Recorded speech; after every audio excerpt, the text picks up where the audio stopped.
Hello, hello! Good evening po uli sa inyong lahat, mga ka-sisters, mga ka-brothers. Kumusta na po kayo? Kumusta po ang inyong araw for today? Well, ako po is diretso ang pasok ko for 6 days, pero okay lang. Ito po, patuloy po akong nangangamusta sa inyo, and welcome to my vlog, Samot Sari, Pinay in Taiwan. So, ang gusto ko pong pag-usapan natin, ano po ba ang menopausal fat? Kasi actually ako, nag-exercise ako. Hindi naman ako kumakain ng marami. Pero hindi po ako madaling pumayat. Kasi po, nagre-ready na po ang aking body for menopause.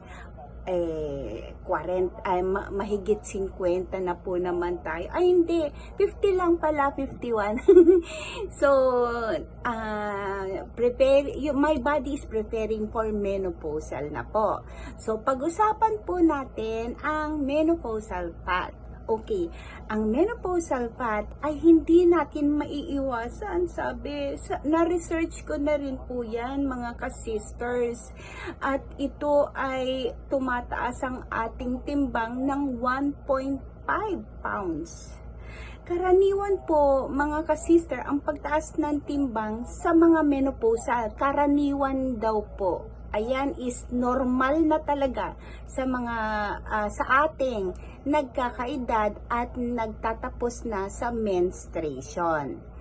But you may able to minimize it by paying attention to healthy eating habit and leading an active lifestyle daw po. So, bakit ba need na tumaas ang timbang kung tayo ay nagme-menopause? Because of our hormonal changes, which we can see it on our abdomen. Ando doon po talaga yung taba talaga lumalaki, naglalakihan or what. Siyempre, gayon din sa klase ng pamumuhay mo or genetic na ating sa pamilya po.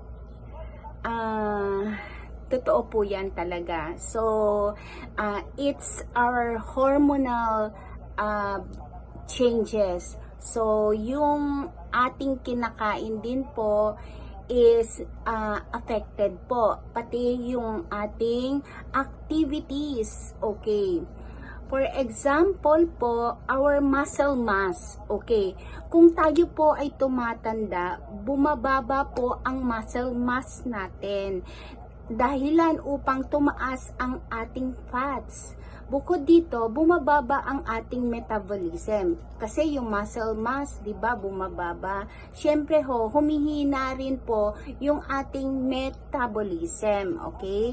That is why if you continue the way you eat, hindi nyo babawasan ang calorie at hindi po kayo magiging active sa exercise, lolobo po talaga kayo, lalong-lalo na sa ating belly. So, yun po, pag edad po ng 40 pataas, may mas maaga po kasi nagme-menopause.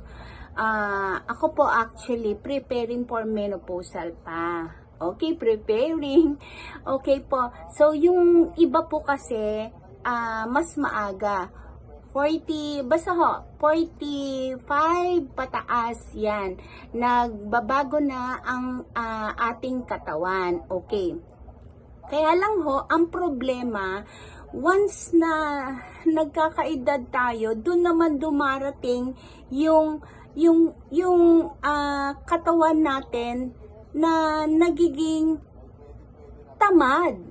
Okay, once na kakain, tapos uupo na lang, baguhin niyo po yun. Kasi po, pag mga age na ganon, mahina na po, mabagal na po ang metabolism. Mabagal na po natin. So, kailangan po natin ng active exercise. Actually, hindi mo naman kailangan ng talagang as in magbubuhat ka ng barbell or what. Hindi mo kailangan. Basta gumalaw-galaw ka lang and kahit nga walking daw po mga 30 minutes to 1 hour, pwede na daw po yon. Basta po gumalaw-galaw once na kumain at yung calorie intake po medyo alalayan. Okay po? So, may mga example po ako na physical activity dito. Like aerobics. Oh, okay, actually, marami na po dyan sa labas sa mga nag-aerobics. Tapos, yun nga po, yung nasabi ko kanina, walking at least 30 minutes a day.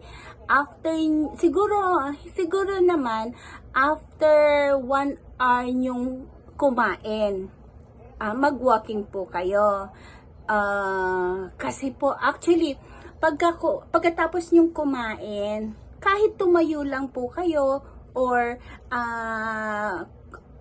maglakad-lakad, medyo malapit lang naman, basta maglakad, basta tumayo, para at least matulungan po natin ang ating digestive system na tunawin yung ating kinain. Okay? So, meron din po pag-yoga, pwede din po yun. Or gardening, kumikilos-kilos po yun. Okay, so yung mga sabi doon kanina is bawasan daw po ang calorie intake natin. Ano ho ba yung mga calorie?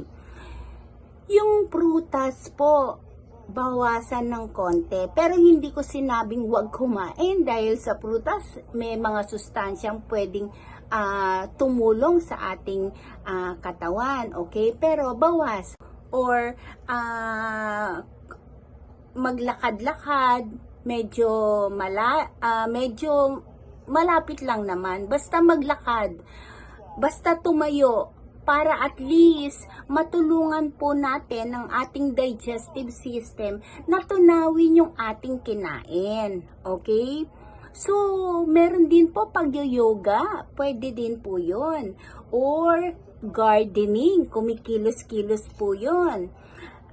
Okay, so yung mga sabi doon kanina is bawasan daw po ang calorie intake natin. Ano ho ba yung mga calorie? Yung prutas po, bawasan ng konti. Pero hindi ko sinabing huwag kumain dahil sa prutas may mga sustansyang pwedeng tumulong sa ating katawan. Okay? Pero bawasan, huwag masyadong marami. Okay? Ang vegetable, okay, actually, yung mga green leafy vegetable, hindi naman yun. Yun yung nakakatulong sa ating katawan.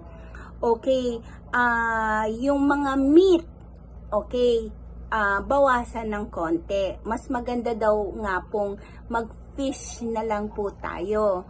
Pero nakakaumay din naman po kung puro fish na lang. Okay, sabi nila, seafoods instead of red meat.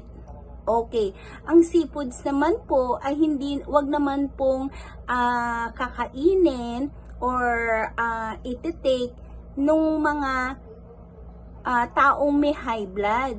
Alalay din po. Okay? So, kung yung noon butter ang ginagamit mo, ngayon mag-ship na ho kayo ng olive oil or vegetable oil. Okay po, sana po nakatulong po ang aking content for today. So, hindi na sa mga ka-sisters, hindi natin maiiwasan ang menopausal fat. Pero, at least malilimit natin ang paglobo ng ating tiyan. So, kung yung noon butter ang ginagamit mo, ngayon mag-ship na ho kayo ng olive oil or vegetable oil. Okay po, sana po nakatulong po ang aking content for today. So, hindi na sa mga ka-sisters, hindi natin maiiwasan ang menopausal fat. Pero, at least malilimit natin ang paglobo ng ating tiyan. Basta ho, iwasang umupo ng matagal, okay? Pagkatapos kumain, mag-walk-walk naman po, okay? Or kahit na hindi pagkatapos kumain, paggising sa umaga, pwede naman ho tayong mag-exercise. Walking lang po, mga 30 minutes to 1 hour. Walking, okay? Importante sa atin yan. Okay, ito kasing mga fats natin sa ating mga belly ang talagang problema ng mga babae. Kaya nga ang akala ng mga ibang babae is sa diet pills makukuha, maaalis. No, hindi po. Okay? So, basta po kung magda-diet pills po kayo, sasamahan din po ng exercise, okay? Huwag po kayong maniniwala na kung yung diet pills lang po is nakakapayat na, hindi po. Sinasamahan din po talaga ng exercise, kaya successful yung mga ibang nagda-diet using pills. Okay po? Okay po, so maraming salamat po. Sana po nagustuhan nyo, mga ka-sisters, yung aking content for today. So, please subscribe my YouTube channel, and then mag-likes po kayo, then mag-comment po kayo kung ano po ang gusto nyong pag-usapan natin. Maraming salamat po, mga